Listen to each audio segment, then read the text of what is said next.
تو جو صغائر سے نہیں بچتے وہ کبائر کے اندر مبتلا ہو جاتے ہیں۔ تو بہت سے گناہ ایسے ہیں کہ مسلمان ہی سوچتا ہے کہ اس گناہ سے بچنے اس زمانے میں ممکن نہیں ہے، جو یہ سوچ لیتا ہے کہ بچ نہیں سکتا تو پھر اللہ تعالیٰ بھی اس کو بچاتے نہیں۔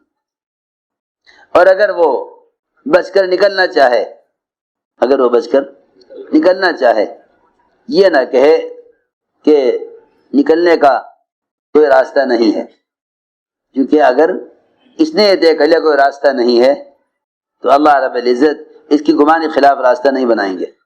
اور اگر راستہ نہ ہوتے ہوئے قدم اٹھا لے، حدیث میں آتا ہے ساتوں آسمان و زمین آپ سے ملا دیے جامیں اور وہاں کوئی آدمی تقوی اختیار کرے تو اللہ تعالیٰ یہاں سے بھی اس کے نکلنے کا راستہ بنائیں گے۔ یوسف علیہ السلام کو گناہ میں مبتلا کیا گیا۔ انبیاء علیہ السلام معصوم ہوتے ہیں، انبیاء علیہ السلام معصوم ہوتے ہیں، ان سے کبائر کا صدور نہیں ہو سکتا۔ یوسف علیہ السلام کو گناہ کی طرف رغبت دلائی گئی، کہیں بھاگنے جائیں گناہ سے بچ کر، سارے رات دروازے بند کیے گئے، دونوں طرف سے انتظام کیا گیا کہ باہر سے کوئی نہ آ سکے۔ یہ دروازے دونوں طرف سے بند تھے، اندر سے اس لیے بند کیا گیا تھا تاکہ یوسف علیہ السلام گناہ سے بچ کے بھاگ نہ سکیں، باہر سے دروازے اس لیے بند کیے گئے تھے کہ باہر سے کوئی اندر آ نہ سکے۔ اتنا انتظام کیا گیا گناہ کے لیے۔ لیکن بات یہ ہے کہ تقوی اصل میں تقوی کے ماحول میں متقی بننے کو نہیں کہتے۔ لوگ اپنا تقوی ظاہر کرتے ہیں تقوی کے ماحول میں۔ میں کیا بتاؤں آپ کو، نماز کا مزہ، نماز کا دھیان کہیں نماز کے ماحول میں ہوں گے تو ہو جائے گا، جہاں ماحول نہیں ہے وہاں عمل نہ کرے گا، جہاں ماحول نہیں ہے وہاں عمل نہ کرے گا۔ ہم گئے ایک ایئرپورٹ پر، ساتھیوں نے کہا نماز کہاں پڑھیں گے؟ ہم نے کہا ساری زمین اللہ کی ہے، ساری زمین اللہ کی ہے۔ کہنے لگے یہ دنیا کا سب سے زیادہ فحش اور برائی کا اور دنیا کا سب سے زیادہ قیمتی ایئرپورٹ ہے، دنیا میں اس سے زیادہ قیمتی ایئرپورٹ کوئی نہیں ہے۔ یہاں ہر طرف فحش اور عریانیت ہے، یہاں نماز پڑھنا مناسب نہیں ہے۔ میں نے کہا بھائی یہ بات تو سمجھ میں نہ آئی، یہ بات تو سمجھ میں نہیں آئی۔ کہا کہ دیکھو یہاں سے چلو ایئرپورٹ سے اور کسی ایسی جگہ جا کے نماز پڑھیں گے جہاں اچھا ماحول ہو۔ لیکن اس کا مطلب یہ ہے کہ پھر تو ہم عابد ہوئے، داعی تو نہ ہوئے، پھر تو ہم عابد ہوئے داعی تو نہ ہوئے، کیا ہوئے؟ عابد ہوئے کہ کوئی کونا تلاش کر لیں کہیں وہاں نماز پڑھ لیں، داعی تو نہ ہوئے۔ داعی تو وہ ہوتا ہے جو ہر ماحول میں اپنے عمل سے دعوت پیش کرتا ہے، داعی تو ہوتا ہے جو اپنے عمل سے دعوت پیش کرتا ہے، اس کو داعی کہتے ہیں۔ یہ نہیں بیان وقت بیان کر لیا، کہیں چھپ کر عمل کر لیا، یہ کیا دعوت ہوئی؟ یہ کیا دعوت ہوئی؟ کہیں بیان کر لیا، کہیں چھپ کر عمل کر لیا۔ کہنے کہ یہاں تو ہوٹل ہیں اور غلط قسم کی چیزیں یہاں پی جا رہی ہیں۔ میں نے کہا تو جلدی سے اذان کے، یہ جگہ تو اقامت کے، نماز پڑھیں گے۔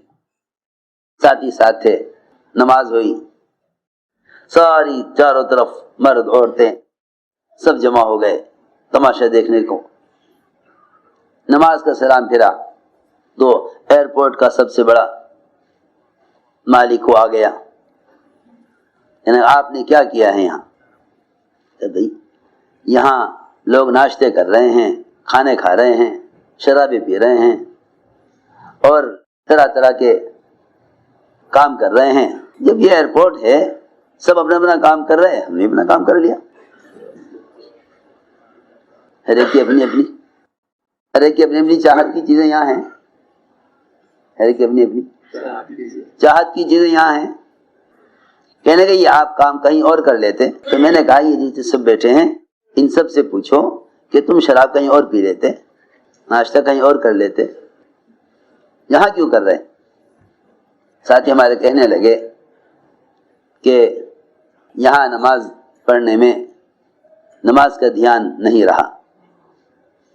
ہم نے عرض کیا کہ تم اللہ کے دھیان سے انفرادی نماز پڑھ لو، یہ اس سے امت اسلام کی طرف نہ آئے گی، بلکہ تم اجتماعی طور پر اجتماعی ماحول میں اپنے عمل دعوت پیش کرو، اس سے امت اسلام کی طرف آئے گی۔ کہنے لگے کہ اگر نماز کہیں اور پڑھ لیتے مسجد میں جا کر، بھئی ایئرپورٹ سے تو باہر نکل نہیں سکتے، مسجد یہاں کوئی ہے نہیں۔ یہ بات ہوتے ہوتے میں نے عرض کیا کہ دیکھو، حضرت فرماتے تھے جہاں تم نماز پڑھو گے اللہ تعالیٰ وہاں مسجد قائم کر دیں گے، اللہ وہاں مسجد قائم کر دیں گے۔ ہم اسے ایئرپورٹ سے گزر کر ایک ملک میں گئے، کینیڈا، 1 مہینے رہے۔ 1 مہینے کے بعد جب اسی ایئرپورٹ پر واپس آئے تو جہاں نماز پڑھی تھی ساتھیوں نے بتایا کہ آپ کے جانے کے بعد ایئرپورٹ کا عملہ بیٹھا ہمیں لے کر اور کہنے لگا کہ جگہ بے جگہ لوگ آ کے نماز پڑھتے ہیں، یہاں ایک مسجد بنا دی جائے، ایک مسجد بنا دی جائے۔ 1 مہینے کے بعد ہماری واپسی ہوئی، اسی ایئرپورٹ پہ اترے۔ ساتھیوں کا نماز سے کیا ہوگا؟ میں نے کہا دیکھو جہاں موقع ہوگا پڑھیں گے۔ اسی جگہ جہاں جاتے ہوئے نماز پڑھی تھی، اللہ کی شان، وہ ایئرپورٹ کے ملازمین نے کہا کہ یہ جماعت کے آدمی ادھر ادھر نمازیں پڑھتے ہیں، ایئرپورٹ پر ایک جگہ بنا دینی چاہیے جہاں نماز ہوا کرے۔ میں تو عرض کر رہا تھا کہ ہم سوچتے ہیں یہاں ماحول نہیں ہے نماز کا، ارے جہاں نماز کا ماحول نہیں وہیں تو نماز پڑھنی چاہیے، جہاں نماز کا ماحول نہیں وہیں تو نماز پڑھنی چاہیے۔ ساری دنیا کے اہل باطل وہاں گناہوں کا ماحول قائم کرتے ہیں جہاں گناہوں کا ماحول نہیں، اور ساری دنیا کے مسلمان وہاں عبادت کرتے ہیں جہاں عبادت کا ماحول ہو۔ کتنا فرق ہے دونوں کی سوچ میں۔ ساری دنیا کے اہل باطل وہاں گناہوں کا ماحول قائم کرتے ہیں جہاں گناہوں کا ماحول نہ ہو، اور مسلمان سوچتا ہے نماز وہاں پڑھوں گا جہاں نماز کا ماحول ہو۔ اس کے اعمال متعدی نہ ہوں گے جب تک یہ عمل کو لے کر پھرے گا نہیں، اس کے اعمال متعدی نہ ہوں گے۔ میں تو صاف کہتا ہوں کہ کونے سنبھال کر بیٹھنے سے اسلام نہیں پھیلا، کونے سنبھال کر بیٹھنے سے اسلام نہیں پھیلا، کونے سنبھال کر بیٹھنے سے اسلام نہیں پھیلا۔ صحابہ کرام نے مدینہ منورہ حضور اکرم صلی اللہ علیہ وسلم کی صحبت اور مدینہ کے اطمینان اور سکون کی زندگی کو قربان کیا سارے عالم اسلام کو پھیلانے کے لیے۔ یہ تھی اصل بات۔ تو ہم سمجھتے ہیں کہ بھئی عمل کے ماحول میں عمل کریں گے، عمل کے ماحول میں عمل کریں، یوں کہیں کہ نہیں تم مخالف ماحول میں عمل کرو، تمہارا عمل دعوت بنے گا۔ تو میں نے عرض کیا پہلا وعدہ تقوی پر یہ ہے، من یتق اللہ یجعل لہ مخرجا، کہ جو شخص کسی بھی ماحول میں ہو اور وہاں اللہ سے ڈرے تو اللہ رب العزت اس کے بچنے کا راستہ بنا دیتے ہیں۔ زلیخا نے یوسف علیہ السلام کے ساتھ ارادہ برائی کا کیا، زلیخا نے یوسف علیہ السلام کے ساتھ ارادہ برائی کا کیا، اپنے بت کے اوپر کپڑا ڈالنے لگی۔ پوچھے کیا کر رہی؟ کہ میرا بت دیکھ رہا ہے، یہ میرا معبود ہے، مجھے اس سے شرم آ رہی ہے۔ لکڑی کے بت سے ایک کافرہ بھی شرماتی ہے، حالانکہ جو خود معلوم ہے کہ نہ یہ دیکھنے والا ہے، نہ یہ میرے گناہ پر پکڑ کرنے والا ہے، نہ یہ مجھے اپنی حرکت سے کچھ اس کام سے روکنے والا ہے، معلوم ہے اس کو، لیکن کیونکہ اس کے عقیدے میں یہ اس کا معبود ہے، اس کے عقیدے میں یہ اس کا معبود ہے، ایک کافرہ گناہ کے کرنے میں بت سے شرما کر اس پر کپڑا ڈال رہی ہے تاکہ مجھے نہ دیکھے۔ تو پھر ایک مسلمان کو کسی گناہ کے موقع پر اللہ کے دیکھنے کا کتنا یقین ہونا چاہیے، اللہ کے دیکھنے کا کتنا یقین ہونا چاہیے، ایک مسلمان کو اللہ کے دیکھنے کا کتنا یقین ہونا چاہیے۔ اس لیے کہ قرآن نے تقوی والا انہی کو فرمایا ہے جنہیں گناہ کے وقت اللہ یاد آ جائے، جنہیں گناہ کے وقت اللہ یاد آ جائے۔